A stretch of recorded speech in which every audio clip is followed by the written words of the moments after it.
شاندك هفبشي اپوزیسیون سوریه لنیویورک دروژا چاران دیا جوینین کمالا گشتیان تمنی گرتی ده لگل گیر پترسون شانده نافدولتی طیبه جبال سوریه جویا هر دو نونرین کردان دشان دا اپوزیسیون سوریه ده دکتر عبدالحکیم بشار جگری سروک ائتلافه و اندام پولیت بیروی پارتی دموکرات کردستان سوریه و نویزگاه پیوندین دربه یعنی کسی ابراهیم برو ان اندام نویزگاه پیوندین دربه انجمن اجتماعی کردی لسوریه ابراهیم برو وقت دو نونرین انا کسی ناف شانده ده بگیر پترسون را جویان مجاره روش سیاسی لسوریه و مافیگل کرد هاتا گنگ شکرن ده هفدیتین ده دکتر عبدالحکیم بشار اندام پولیت بیرو پارتی دموکرات کردستان سوریه جه شانده ناف دولتی طیبه جبال سوریه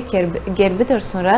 گوت کو ام وک کرد بسالان ام گلکی راستی استمکاری هاتنه ام هاو ددن سوریه کنوده دموکرات و پرنگ به مافین ما و همو پیکاتین دن دستور ده پارستی بن هر وها ابراهیم برو اندام نویزگاه پیوندین درویا انجمن اجتماعی کردی لسوریه جگیر پترسون گوت و ام بدیتنا چار سریه که سیاسی رنه و ام هول ددن داکو ترور و چاوسندن بداوی وره